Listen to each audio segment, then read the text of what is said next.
उहे मुहाजिर ऐं अंसार जेकी अव्वल ईमान आणे सभिनी खां अॻरा थिया हुआ ऐं पिणु उहे जेकी खाउन पोइ वधि में वधि सुहिणे नमूने में संदन रस्ते ते हलिया, तिन खां अल्लाह राज़ी थियो ऐं हू अल्लाह खां राज़ी थिया।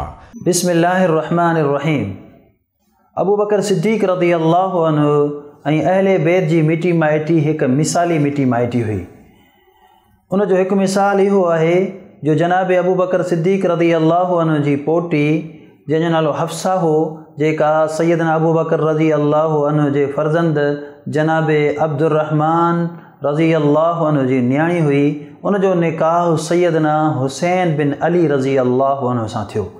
जीअं तबक़ात इब्न साद जे अंदरि अल्लामा इब्न साद रहमतुल्लाह अलैहि ने रिवायत कया आंदो आहे, जिल्द 7 सफ़ो नंबर 286। तबक़ात जे अंदरि फरमाइनि था, हफ्सतु बिन्तु अब्दुर्रहमान इब्न अबी बकर सिद्दीक़ रज़ी अल्लाहु अन्हु, उन जी वज़ाहत कंदे कंदे अॻिते लिखनि था, सुम्मा ख़ल्लफ़ अलैहा बादल मुंज़िर हुसैन इब्न अली इब्न अबी तालिब। फरमाइनि था त हिन जो पहिरें निकाह हज़रत मुंज़िर इब्न ज़ुबैर सां थियो। मुंज़िर इब्न ज़ुबैर रज़ी अल्लाह अन्हु जी वफ़ात खां पोइ उन जो निकाह जनाब हुसैन बिन अली रज़ी अल्लाहु अन्हु सां थियो। त का मामूली ॻाल्हि कोन्हे। हुसैन रज़ी अल्लाहु अन्हु जो यानी अबू बकर रज़ी अल्लाह अन्हु जे घराणे सां हिकु गहरो ताल्लुक़ हो। अबू बकर सिद्दीक़ रज़ी अल्लाह अन्हु जी पोटी जनाब हुसैन रज़ी अल्लाहु अन्हु जे अक़दे निकाह में आई।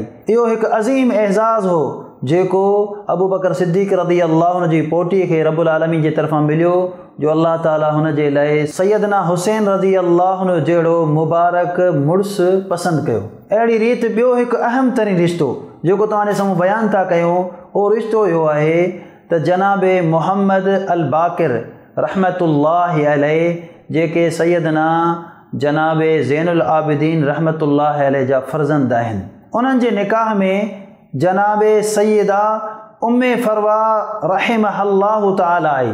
उम्मे फरवा केरु आहे, उन जे तारफ़ जे हवाले सां उसूल काफ़ी ही जिल्द नंबर 1 आहे, मुंहिंजे हिते मौजूदु आहे। इन जे अंदरि वज़ाहत मौजूदु आहे त मुहम्मद अल बाक़िर रहमतुल्लाह अलैहि जेको फर्ज़ंद आहे, यानी इमाम जाफ़र अस-सादिक़ रहमतुल्लाह अलैहि, उन जी वालिदा जे तारफ़ में फ़रमाए थो, व उम्मुहु उम्मु फरवत बिन्तुल क़ासिम इब्न मुहम्मद इब्न अबी बकरिन व उम्मुहा अस्माउ बिन्तु अब्दुर्रहमान इब्न अबी बकरिन। चवे थो त जाफ़र सादिक़ रहमतुल्लाह अलैहि जी वालिदा यानी इमाम मोहम्मद बाक़िर रहमतुल्लाह अलैहि जी घरवारी उहा उम्मे फरवा आहे, जेका क़ासिम जी न्याणी आहे। क़ासिम मुहम्मद जो पुटु ऐं मुहम्मद जनाब अबू बकर सिद्दीक़ रज़ी अल्लाह जो फर्ज़ंद आहे।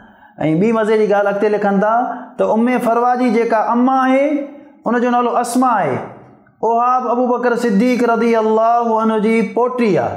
चवनि था त व उम्मुहा अस्माउ बिन्तु अब्दुर्रहमान इब्न अबी बकर, यानी जनाबे उम्मे फरवा जी जेका वालिदा आहे उन जो नालो सैयदा अस्मा रहमहल्लाहु ताला आहे, जेका जनाब अब्दुर्रहमान बिन अबी बकर रज़ी अल्लाहु अन्हु जी न्याणी आहे। का मामूली एज़ाज़ कोन्हे, ही वॾो एज़ाज़ आहे, इंतिहाई गहरो ऐं मुबारक ताल्लुक़ आहे। अहिड़ी रीति कशफुल गुम्मा जेको अल्लामा अरबली जो किताबु आहे, उन जे अंदरि बि साॻी वज़ाहत मौजूदु आहे। उम्मे फरवा जे हवाले सां लिखे थो, जुल्द नंबर हिन जो आहे 2 तबा ईरान आहे, 697 सफ़ो।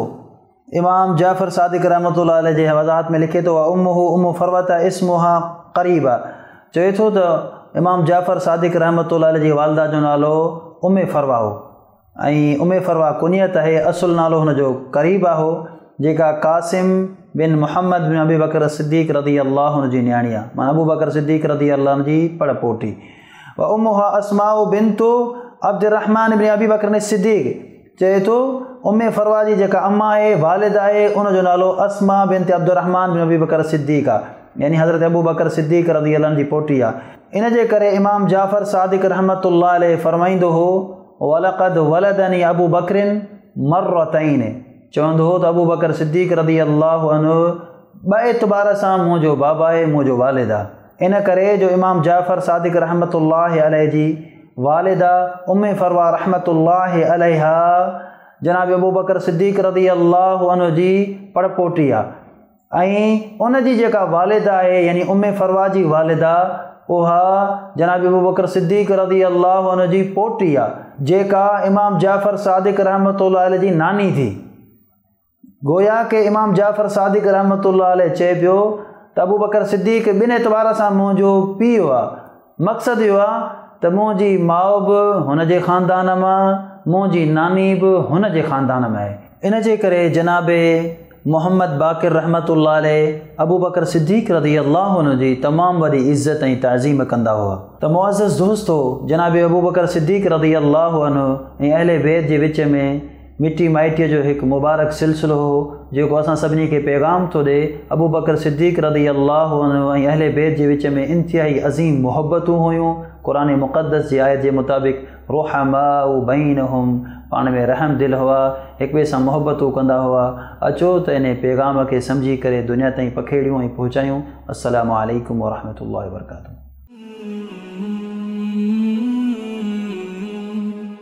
सब्सक्राइब करियो ऐं बेल आइकन ते क्लिक करियो त जीअं असांजी हर नई वीडियो जो नोटिफिकेशन मिले।